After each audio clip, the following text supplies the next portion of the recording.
Elsa Winkler is al vir jare een van Suid-Afrika se gewildste liefdesverhaalskrywers. Haar jongste boek, Arendsvlerke vir Siebert, kyk so effens daarvan af, aangesien dit die moeilike onderwerp van dwelmgebruik onder tieners bekyk.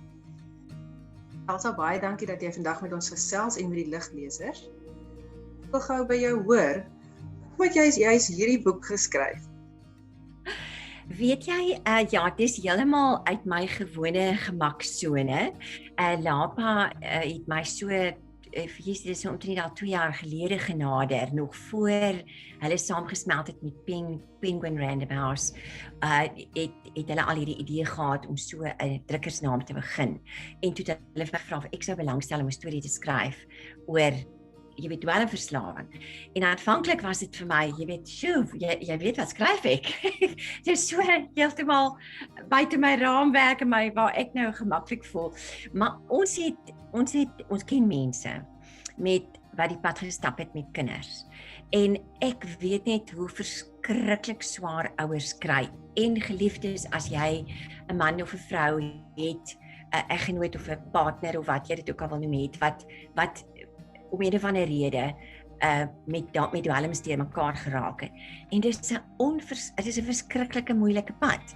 En toe ek nou besluit, goed, ek gaan nou hierdie storie skryf,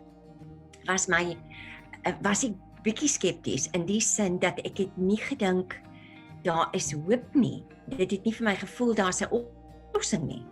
En ek dink dit alleen het my net onder die indruk gebring van die vreeslike groot en hoe omvangryk die probleem is. En dan uiteindelik het ek, in my soeke, het ek ook onthou van Jesaja se Arendsvlerke, wat, vir my toe nou hoop gegee het, en vir my verder laat gaan soek het na antwoorde.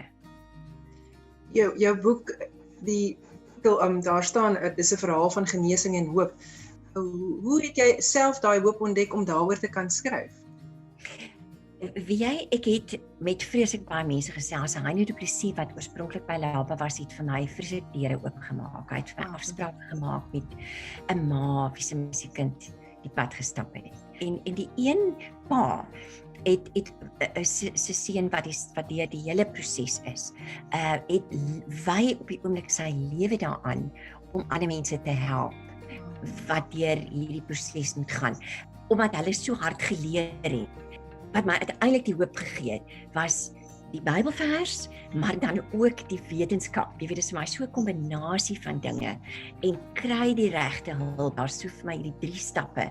Besef dat deur hierdie proses is jy nie alleen nie. Die Here neem ons in sy hand en hy hou ons vas die hele pad.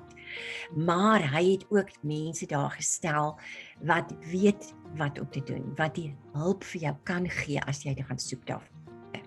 En ek hoop, dis my wens, is dat mense kan, as dit alles wat jy wegneem uit die storie is, dat daar is hulp, daar is regtig hulp as jy by die regte mense kan uitkom.